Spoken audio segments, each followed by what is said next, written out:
The Baldur's Gate 3 developers believe the Grand Theft Auto 6 should charge at a higher price due to inflation. What do you guys think?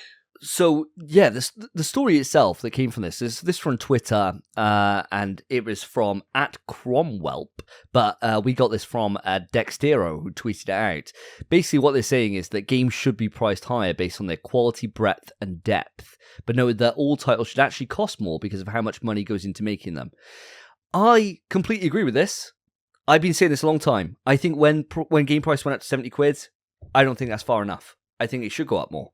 Because sure, there's more ways to like monetize your content, but there's the argument there that if a game came out that is fucking ridiculous, super confident in what it's got there, I think there should be a sliding price model. And people should be able to experiment with what they think. I know we had a big debate on this before, Phil, you and me, on this topic. And I think there's nothing wrong with that. And I think at the end of the day, something like GTA 6 could come out and charge a premium. And it could charge 100 odd quid. And people will still buy it, right? They'll buy it in fucking fuckloads. I think that this should be a thing that isn't just an RRP and there's like 3 different pricing models, that people can do what they want. And I think there's been more of that this year than I can think of in recent memory. Helldivers coming out $34.99, Concord coming out $34.99. They're not like full feature complete games in terms of like they don't have campaigns, they don't have like X, Y, and Z, and so they go down on that pricing model to be able to do that. And I think if something came out and it had a full suite, it had a massive single player game, had a full content for multiplayer, and it decided to charge more, and it was confident, it should be able to do that. And I think I suppose there's probably nothing stopping them from doing it. It's just whoever's got the balls to be able to kick it off first, right? But I agree with them. I think games are always getting prettier.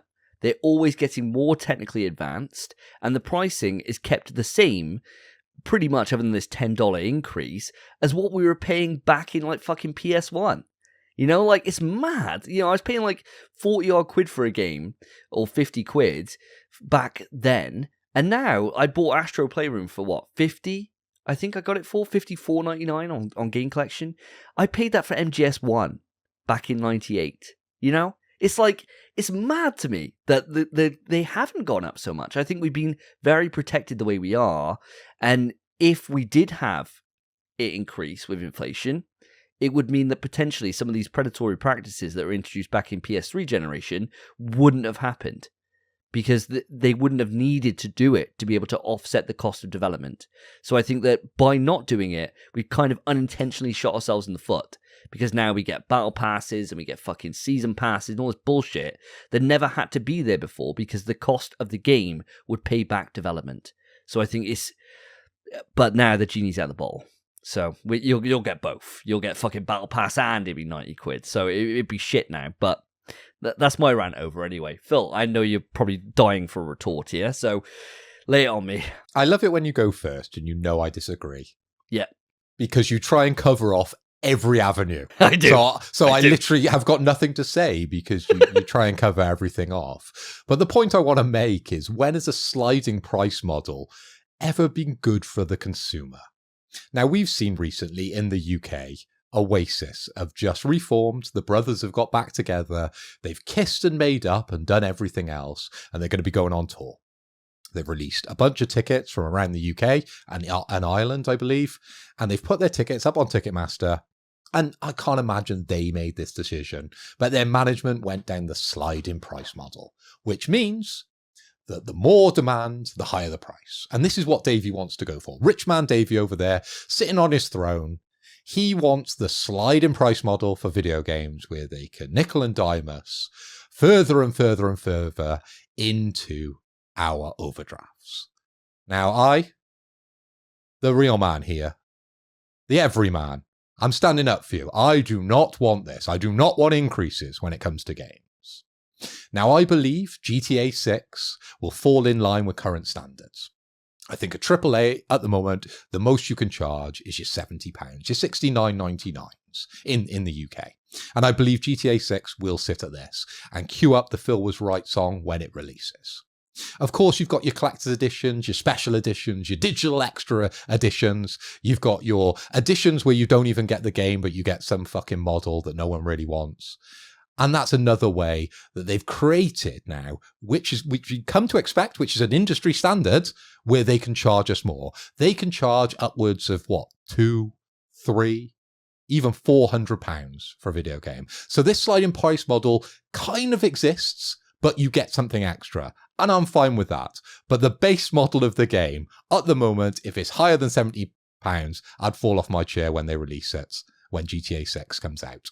Well, before I retort, which, of course I will, Lewis, I'd love your thoughts on this too. So I didn't really realise Davey was a Tory. I didn't actually realise that at the time. Tory.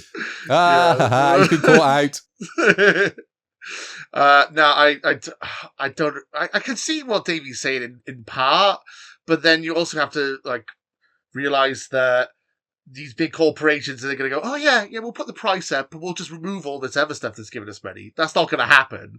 They're going to charge you more and put all the extra shit on it because they just want more money from you. That's how it works. Also, digital distribution has become more and more of a thing, so there's less discs being made in cases. You don't have to worry about physical brick and mortar stores. I feel like these big companies are going to just abuse it if they go, oh yeah, we can charge £100 for a game now. I think they're the ones who are going to take advantage of it. It's not going to be good for the indies or anything like that, I don't think. And then also we've seen recently, the game we all said was great, Concord, was charged £40. No one was willing to pay that much money for it anymore because they're all used to this free-to-play model, which I hate free-to-play. I'm just putting that out there.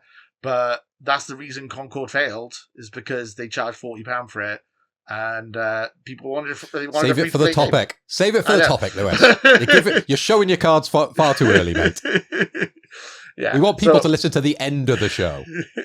But yeah, personally, I don't like the idea of charging more. I feel like the problem is that there's ballooning in development costs, which is a pain in the ass. But really, they should just try and rein it in a bit. I think that's what they need to do. I think we need to start making more AA type games. You don't need 100 God of War type games coming out every year. You can have one big game like that, maybe like a tentpole, where you put loads and loads of money into development. But you don't need to put games like Black Myth Wukong, I believe, were made by a much smaller team and has been super successful. And you say when we're Helldivers, that's a smaller team as well. You can make games at a cheaper point. You don't need to increase the price. I don't think that's necessary. Okay, Lewis. Now, which side of the fence are you going to sit on? Are you siding with Rich Man Davey over there on his throne, who wants to pay more money for video games, or do you want to side with the everyman? That is happy to stretch to the £70 for those bigger experiences. Oh, power to the people, of course. Rich Man Tory Davey over there. On his throne. I love that you're now a Tory. Brilliant. Wears a red t-shirt and it's just cover. So, if you guys are done, I'll shut down both your fucking arguments straight away, right? So, here we go. First off, in terms of a sliding price model, you say, when has that ever been a thing? It's the thing in every single fucking market ever. You don't look at headphones, and headphones are all one price. And they're not. You look at headphones, and you have some that are thousands of pounds and some which are pennies, right? And the difference is quality. You don't go out and then you'd be like, every headphone needs to be $9.99 because it's affordable for the public. No. You have some which are made and are studio quality and are incredibly, really fucking good, and you pay a premium for those. Not everyone can afford them, but that's what they are. And other times, you get some that are shit that you buy from Asda and they last you a week. Same with cars, same with fashion, same with holidays, same with every single thing. You're taking it far too much away from the context here. Let's cut it down. Let's think about digital media. So think of things like DVDs. Think of things like CDs. Think of things like videotapes. Generally, they're all books can be different, okay, because there's different materials Yes. that go into it, okay. Yeah, but with a video game, generally it's on the same disc that you get every other video game on, okay. So it's the same thing they're actually providing you, okay. So let's think on that level. You know, most things in the past would stay around the same price. There's going to be small frequencies, okay, but not as great as you're saying the headphones for £1,000 for the $299 ones. Why? Because they're dramatically different materials that are going into that. But so is the game development. You can't say that something like GTA 6, which is going to be like, and sure, it's going to have fucking ridiculous money spent on it because the team can put that money in because they know they're going to get the recovery on this. Is going to be the best-selling game ever. We all know that, right? So they can put a stupid amount of money behind that. But then they could also, at the same time, because they're putting so much investment down and they're confident, they all buy it. And this is where I'm going to shut down Lewis's argument. Because he was saying about... One more before you move on. How much was it to go and see Alien Romulus with your father? Like, I don't know, 10 or whatever for a ticket. How much was it to go and see Dragon Ball Evolution? 10. But I could have paid to go to a better seat, couldn't I? And I could have paid more, and that's a sliding scale. So if you want to sit at the Collector's front, edition, you get it cheaper. Special edition, digital edition. So you could get it cheaper, and there's different cinemas have different prices. So if I want to go to the Everyman Theatre, I'll pay £30 a ticket there, but I get a different experience. I get a more premium experience. I get better comfy seats. There's less people in the cinema. I get a nice little rug that I can put over me and catch up with my loved one on a sofa. All these things do have different things. It's not an RRP which is set for every single industry. It's ridiculous. It's not the way the world works, except for here for some reason. I mean, so would you pay more money to get Avengers Endgame on Blu-ray over like any other Blu-rays or Dune 2 or anything like that because they had higher development costs when they made those films? I mean, it's the same logic as the cinema ticket. It's like you pay, like as you said, it's the same disc with the same principles. It's a film. All Blu-ray films are essentially the same price or more or less. It's the same logic as Phil was saying. And then with GTA, I just wanted to say before we go into a rant about GTA, GTA 5 is one of the most successful games of all time, made record profits. They're already going to make massive profits from this game if they sell it at a normal price. Plus they have shark cards, which are, again, microtransactions, which they're added to the game anyway, which they will charge more people for. So I don't think they're strapped for cash, Rockstar. So I think they should stick to charging the normal price for a game. All they need to do is release another YouTube video. Because if you see how many views they got on there? Madness. Damn! Just release more trailers. Don't release the game. There's no point. Going back to this, and this will be the final point I make. And I'm not saying that everyone should agree with me or not. I think this is where it's a good little debate to have. Is that when it comes to your Concord point, Lewis, and you said people refuse to pay it. This is where my sliding argument comes in, because it will keep people in check and keep companies in check, because all it takes is, say, a Ubisoft comes out with Assassin's Creed they're really, really confident for, and they say, yeah, this is feature complete, it's got multiplayer, it's got blah, blah, blah, blah, blah, we're going to charge 90 quid for this, and nobody fucking buys it. Nobody buys it because they're not willing to pay that. So then the price will fall and they realize they can't do that shit. It is a demand thing, right? Like, it won't work like for everyone. Not everyone will be able to push the needle up to that extent. And Concord have learned that the hard way. So this is where the sliding model would exactly work this way. Because they put it out for a premium, nobody buys it, it gets reduced down, then people buy it. It's exactly the same way it kind of works now. You'll see Suicide Squad come out for 70 quid. Nobody fucking buys it. 2 weeks later on Asda, you can get it for $24.99. And then people start picking it up.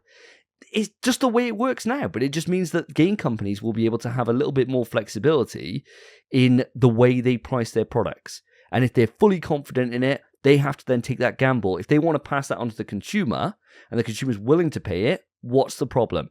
Whereas if they're not, everyone will vote with their wallets like they have done with Concord, and then they have to eat shit. And that's the way it works right now. It is just the way it works now. Well, my argument wasn't against the idea of a sliding scale. It was the idea of paying over £70 for a game. I don't mind them charging less money to the consumer because that's good for the consumer. But charging more money when they're already making record profits and already nickel and diming us, that's the issue I have. So I don't mind the sliding scale of cheaper games. I mean, bring on the cheaper games. That's great. Just don't charge us more than 70 quid because that's a lot of money to a lot of people, especially in a crisis of like financial crisis, people are struggling to pay their bills at the moment. They can't afford to pay £70 for every single game, and maybe £80 or £100. It's a lot of money. I'm not saying it's not, but at the same time, you don't have to get everything. And you don't have to get everything brand new. And I feel like it just gives game companies the ability that if they want to put that investment into a game, they don't have to think, fuck, we got to sell this many units. They can think, right, well, we're going to do what technology does, for example, and they can just put it out. It goes at a premium. They put it out there. Early adopters get it. And then if the mass public are happy to pay that, great. It does fucking amazing for them. It does amazing. Whereas for some of these smaller games that do come out, and they may put fucking loads of resources in to try and get it. Because like you were saying about, I agree with you that game companies should stop doing so much and bloating.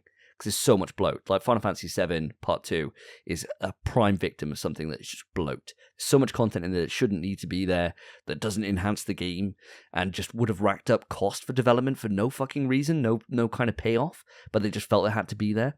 I agree with you that things should tone down, but realistically, everything wants to be the shiny. Everything wants to be that best looking thing. Everyone wants to have the best looking cinematics, the best gameplay, the best everything there. They want it to be the best. And I think sometimes if they're going to have, you think how much it's going to cost them now to go into like PS6 or PS5 Pro, these things is continuing to rise. Technology is just increasing so much that they have to put more and more cost in. And I don't think it's tenable. And one of the downsides to that, and one of the things that's been a real concern, which has hit the games industry over this last year, which everyone's quick to bitch about, mind you, is the amount of layoffs that happen. So you can't have it be just all about the consumer, because at the end of the day, one miss and people lose their jobs. And that shouldn't be the case. It should be a case that people should be able to explore this space a little bit more. But we've gone long enough on this.